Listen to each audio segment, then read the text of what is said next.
नमस्कार, मैं शिव द्विवेदी। स्वागत है आपका लाइव यूपी न्यूज 24 में। आज हम बात करने जा रहे हैं टीम 11 कहीं बंटाधार न कर दे बाबा योगी आदित्यनाथ की सरकार का।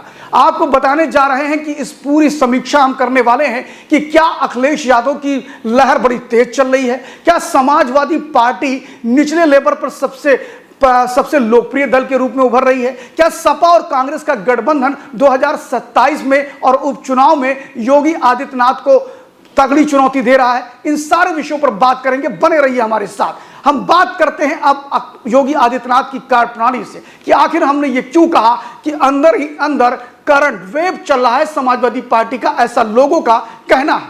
हम बात करेंगे, समीक्षा करने जा रहे हैं कि योगी आदित्यनाथ के सामने यह संकट क्यों खड़ा हुआ। शुरुआत करते हैं 2024 के लोकसभा चुनाव से। 2024 के लोकसभा चुनाव में जिस प्रकार भारतीय जनता पार्टी का ग्राफ गिरा है वह काफी चिंता का विषय है, खासतौर मुख्यमंत्री योगी आदित्यनाथ जी के लिए। आखिर सोचने की बात है, 2017 में 312 सीटें अपनी जीतने वाली भारतीय जनता पार्टी 2022 के चुनाव में घट के 245 सीटों तक आ जाती है। वहीं पर यह भारतीय जनता पार्टी जो 2014 में 71 लोकसभा की सीटें उत्तर प्रदेश में जीतती है, वही 2019 में 62 पे आकर के गिर जाती है। लेकिन हद तो तब हो जाती है कि जब भारतीय जनता पार्टी 2024 के लोकसभा चुनाव में अपने रिकॉर्ड को और गिराते हुए नीचे चली जाती है और स्थिति यह आती है 31 से 32 सीटों पर उसे संतोष करना पड़ता है। आखिर दिक्कतें कहां थी, कमियां कहां थी? बड़ी बड़ी योजनाएं थी, रोडें बन गई, सड़कें बन गई, बिजली आने लगी और भी कई योजनाओं से लोगों के घर बनने लगे, किसानों को 2000 रुपए भी देने लगे। फिर क्या बात थी कि इतनी बुरी तरह से पराजित हुई भारतीय जनता पार्टी? सोचने की बात यह है कि जिस कांग्रेस पार्टी के पास कोई जनाधार नहीं था वह भी 6 सीट झटक कर ले गई। और बात करें अखिलेश यादव की तो उन्होंने अपने पिता के भी कीर्तिमान को तोड़ दिया। आखिर यह परिस्थिति बनी कैसे, हम उस विषय पर बात करेंगे। बात आती है कार्यकर्ताओं की हैंडलिंग से। आज भारतीय जनता पार्टी के कार्यकर्ताओं से जब हम बात करते हैं तो उनके मन में बड़ी पीड़ा है। इसका हम कुछ उदाहरण भी आपको देना चाहेंगे। अभी आपने हाल ही में एक घटनाक्रम सुना कि जब अयोध्या के अंदर लल्लू सिंह, जो कि पूर्व सांसद हैं अयोध्या के, वह सदस्यता अभियान में एक मंच पर जाते हैं और मंच शेयर करने से मना कर देते हैं। वहां भी गुटबाजी खूब जम के देखने को मिली। वहीं बात करते हैं फर्रुखाबाद की, जो कि परसों की घटना है। फर्रुखाबाद में भी राज्य मंत्री जयवीर सिंह का कार्यकर्ताओं ने जमकर विरोध किया। स्थिति तो तब खराब हो गई जब कार्यकर्ताओं ने मंत्री पर ठाकुरवाद और क्षत्रियवाद का आरोप तक लगा दिया। फिलहाल ये मामला मीडिया में भी सामने आ गया था। इसके अलावा अगर हम बात करें तो मुख्यमंत्री योगी आदित्यनाथ के उस बयान से भी कार्यकर्ता काफी आहत है, जब वो कहते हैं कि कार्यकर्ता दलाली करने के लिए सचिवालय ना आए। और ये 2017 में जीतने के बाद बयान दिया था, तभी कार्यकर्ताओं का मन खराब हो गया था। क्योंकि भारतीय जनता पार्टी का कार्यकर्ता ये मानता है कि वो सचिवालयों में चक्कर नहीं लगाता है, वो पहले ही अपने आप को अनुशासित रखता है। इसके बाद भी अगर बात करें तो जिलों में स्थितियां और भी खराब हैं। वहां विधायक से लेकर सांसद तक कार्यकर्ताओं के जेन्युइन काम को तवज्जो नहीं देते हैं। स्थिति तो यह है, कार्यकर्ता कह रहा है कि मेरा इलीगल काम हो ना हो, मेरी लीगल जमीन तो बची रहे, इस पर भी कार्रवाई नहीं हो रही है।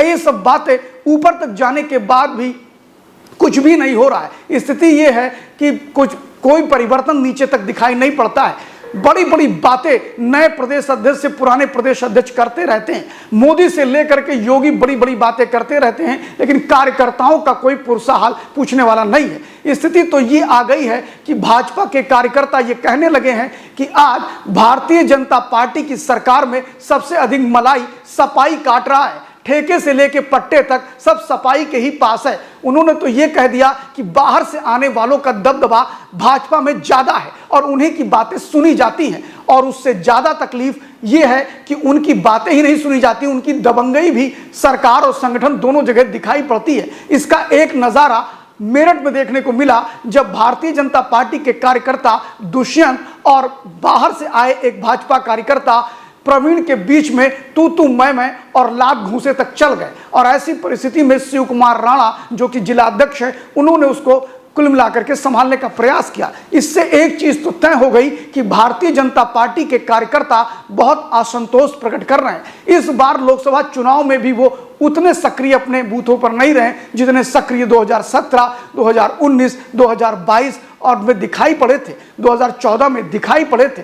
अब बात आती है कि ये असंतोष क्यों है। इस असंतोष का एक और भी बड़ा कारण है योगी आदित्यनाथ द्वारा टीम 11 के माध्यम से पूरे प्रदेश का संचालन करना। स्थिति यह है कि टीम 11 यानी कि आईएएस अधिकारियों की एक टीम है जो पूरी निगरानी रखती है प्रदेश पर। हर काम को लेकर के इनमें डिवीजन बांट दिए गए हैं। फिलहाल ये टीम 11 को लेकर के वैसे भी कई कटाक्ष करते रहे हैं, यहां तक कि भाजपा के डिप्टी सीएम और अन्य बड़े नेता भी इस पर कई बार बोल चुके हैं। लेकिन सबसे अधिक अगर कोई बोला है तो वह अखिलेश यादव बोले हैं। अखिलेश यादव कहते हैं ये टीम 11 की कार्रवाई है। फिलहाल टीम 11 को लेकर के भी योगी आदित्यनाथ पर कई प्रश्न चिन्ह उठ चुके हैं और ऐसी परिस्थिति में सोचने वाली बात यह है कि क्या योगी आदित्यनाथ अपना 2027 में ये किला संभाल पाएंगे। क्या योगी आदित्यनाथ की लोकप्रियता घट रही है। क्या माना जाएगा कि बाहर योगी का जो जलवा है वो उत्तर प्रदेश में शून्य हो चुका है और शायद इसी जलवे को बचाने के लिए योगी आदित्यनाथ उपचुनाव में अनाप शनाप भाषा का प्रयोग करने लगे हैं, जैसे कटेंगे बटेंगे और भी ऐसी भाषाएं। इतने आक्रामक तो लोकसभा चुनाव में भी नहीं दिखाई पड़े थे। कुछ लोगों का तो यह भी कहना है कि लोकसभा चुनाव में योगी आदित्यनाथ भी काफी हद तक सुस्त थे, इतने आक्रामक नहीं थे। आखिर क्या मामला है कि योगी आदित्यनाथ इतने आक्रामक नहीं थे। अब जो आने वाला यूपी में उप विधानसभाओं का चुनाव है वह अपने आप में बड़ा दिलचस्प है। अगर इसमें योगी आदित्यनाथ कुछ ना कर पाए तो उन पर बड़ा प्रश्न चिन्ह लगेगा। लेकिन एक बात तो तय है कि अगर आज चुनाव करा दिए जाए तो योगी आदित्यनाथ की सरकार जानी तय है। ऐसा मैं नहीं कह रहा, ऐसा डाटा बोलते हैं। आपको बताएं कि 2024 के लोकसभा चुनाव में विधानसभा वाइज पार्टियों के जीत का जो आंकड़ा था उसमें सपा और कांग्रेस लगभग 213 सीटों पर चुनाव जीत रहे हैं। अगर आज चुनाव हो जाते हैं तो बहुमत से कई सीटें ज्यादा ये दोनों दल मिलकर के जीतेंगे। अंडरवेव करंट जो समाजवादी पार्टी की चल रही है वो फिलहाल भारतीय जनता पार्टी और बाबा के लिए खतरा है। ऐसे ही और वीडियो देखने के लिए बने रहिए हमारे साथ, देखते रहिए live UP news 24। Thank you.